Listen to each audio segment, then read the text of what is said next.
Hi there. Joe in the bathroom again. You like my shower curtain? I do. I was born a pacifist. I knew before I could express myself that violence was never the right choice. That you always had to find a better choice. That violence was a choice that would overwhelm you and you'd lose control. And then violence would happen. And you'd have to forgive yourself. But it wasn't something you should want to do, decide to do, organize to do, choose to do. And I couldn't explain it to people, and they would throw impossible scenarios at me. And I would shake my head because I was too young to be able to deal with those scenarios and say, I don't understand how or why, and I don't know. What I do know, it's still not okay. That's not the solution. And over the years, I noticed that somehow there was a bubble around me. There was no violence immediately around me. Now, I wanted to mention that myself, I had a very, very violent temper, and I was in my 20s before I finally learned to control my temper, and I did that through stress and anger management techniques, like having lots of little outbursts instead of one big one. And sometimes, yeah, I can look like a diva, but that diva behavior prevents me from putting my fist through a wall, and we're all happier about that, right? And I will apologize, and I will try to get over it, and or maybe I'll damn well mean it and feel good saying it. So let's just deal with the noise. So that's, to me, that's not violence. Coercion is a form of violence. Someone yelling because they're angry is not coercion. It's just them I mean, if they're threatening, coercion may be involved in what they're yelling. But if they're just yelling their feelings out with a lot of profanity, you know, I'm so effing angry, I could just spit. I mean, you know, and I don't like it like this. You know, that's not violence. That's not coercion. That's human. You gotta be that way. So I've had room in my philosophy as a pacifist for natural human emotion. But I still stuck to this idea that nonviolence was the only acceptable solution. And in fact, it was my first clue that reincarnation was real. Because how else would I know this if not because I was reincarnated from someone who had learned it and learned it hard? You know, I would really question someone who remembers all their past lives. I can't say what past life that was. This is looking over at memory, and then this is looking over at creativity, and sometimes it's up. And this is looking at you. So right now we have some violence ongoing in the world. We have violence in Eastern Europe, and we have violent nations. You know, nations with bamboo curtains where violence is daily perpetrated. Nations filled with sand where parts of the population are daily violated. Violence is a huge problem on this planet. It's endemic, it's cultural, it's excused and sometimes even legislated. You know, I don't think giving someone 10 lashes can be called anything but violence. And I never understood. And then one day I was thinking, you know, I've never ever witnessed violence. I've been in situations that were on the verge of tipping into violence that I have been informed later ordinarily always turn into violence, and what a strange thing it was that it didn't. And I have at times been the person talking during that event, trying to mediate between the violent partners, which sometimes was me. And, I mean, if I'm the one who wants to do violence, it's okay. I run away. You know, when I was much younger, I would actually attack. I've assaulted 2 people in my life. 2, yeah. And both the same way. Grab them by the shoulders and lift them up against the wall and yell in their face that I'm sick and tired of being bullied. And they were both women. And I was a woman at the time, just a small woman, just to be clear. It really doesn't bother my conscience. and I didn't get in trouble. One woman did try, but she didn't know my real name, so that was the end of that, and I stayed away. Because I felt ashamed. The first time I was a child, and I apologized to the girl, because as much as she deserved it, it was still not acceptable behavior. Deserving isn't the same thing as acceptable. She played an animal game and got an animal response. And what she had done to me prior to lifting her up against the wall had been to hit me in the back of the head with something heavy and sharp in passing. And it hurt quite a bit. It's what drove me after her. So, pacifism.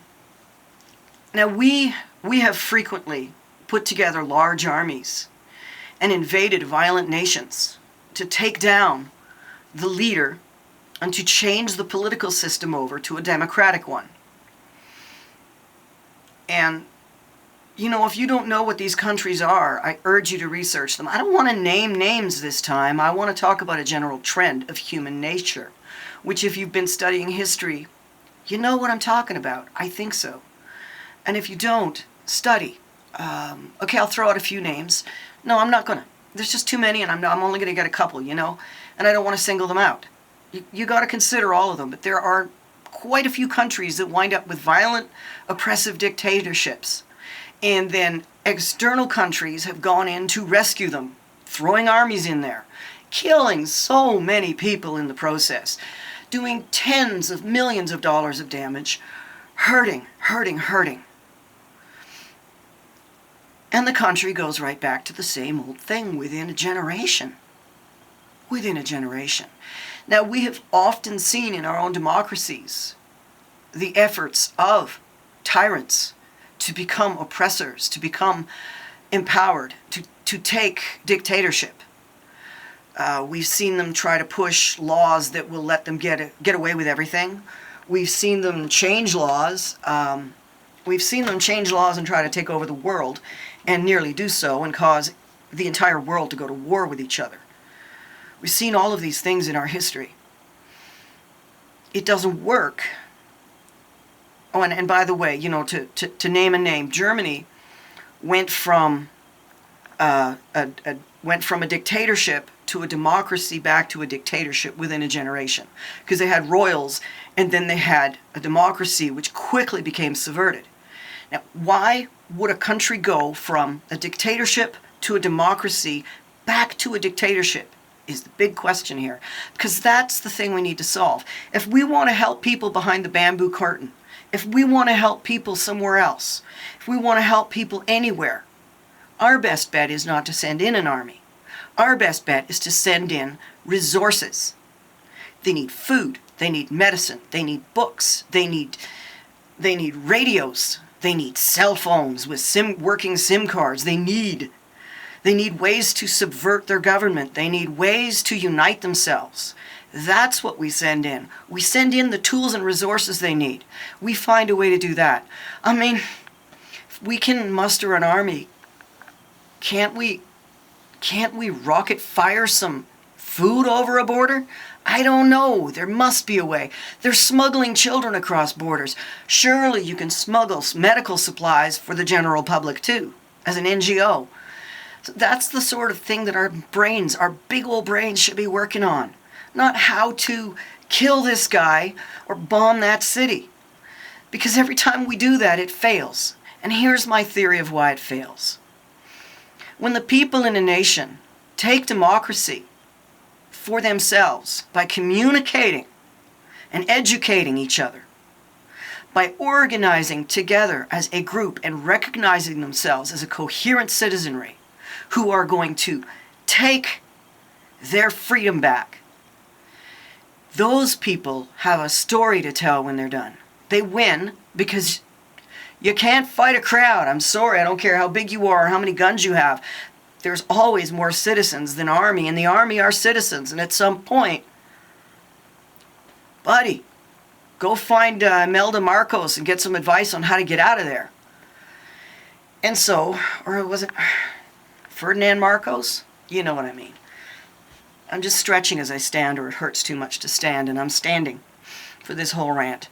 So you teach the people, you teach the people by gifts. You give to the people. You give generously, because you can never go wrong by giving generously. Even if you give generously to someone who then uses it to their own ruin, you have done the right thing.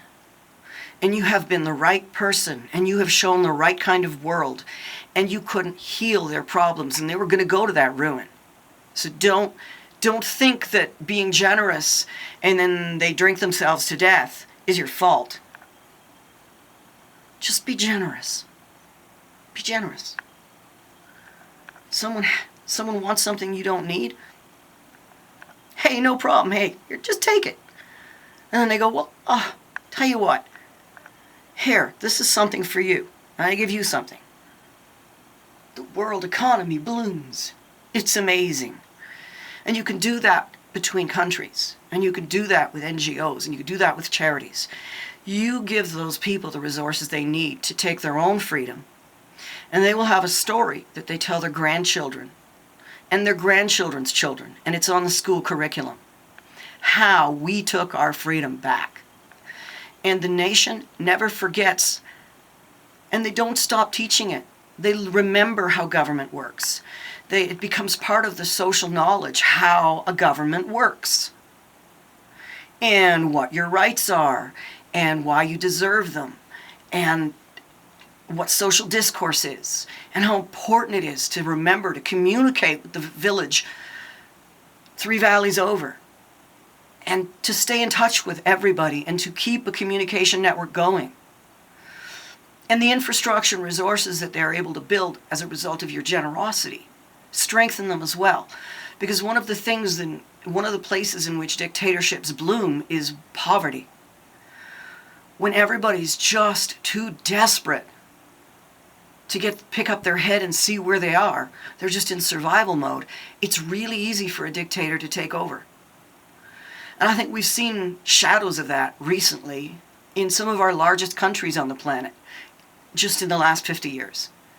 Even in the last 20 years, we've seen at least one. Again, I'm not naming names. I don't want to focus on one country. Because we're all complicit. We're one globe. We are one organism.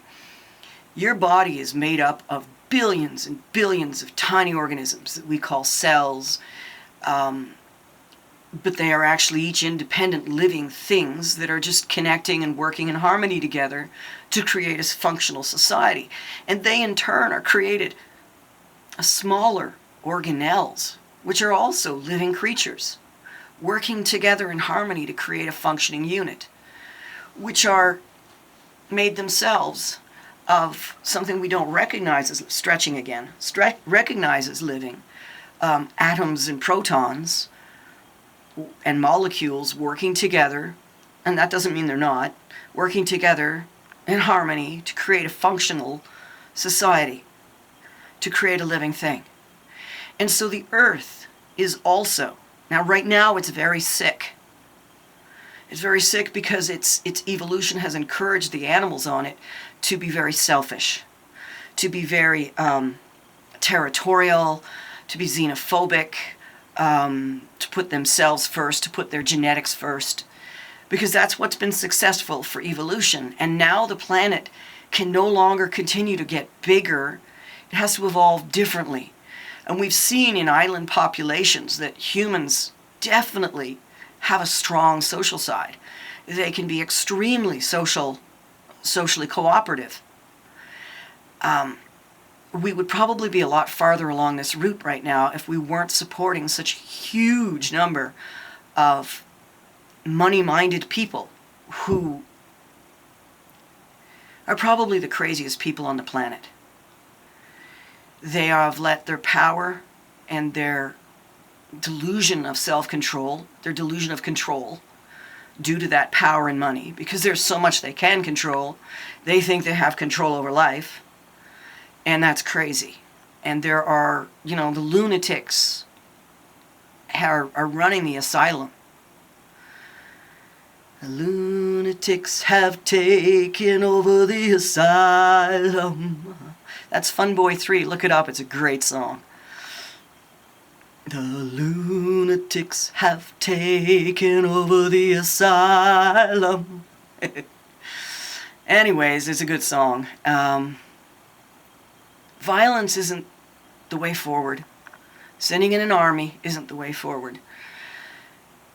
Broken hearts are going to happen either way. If you send in an army, you're going to have even more broken hearts because it'll be your son instead of a distant stranger you feel bad for. Hey, we're selfish creatures too. We're all of that. It's all part of how we got where we are. It's, if we never cooperated, we'd have killed each other off in tiny villages. If we always cooperated, nobody'd get an advantage and get their genetics ahead of the game. I mean, that was kind of a built-in glitch because there's no real, well, some folks think there's someone designing it. I don't want to worry about that. I do have my own spiritual sense. I don't want to worry about designer. The point being, it is who we are and what we are to be both selfish and cooperative. And I think cooperativeness is ultimately the only way we're going to win.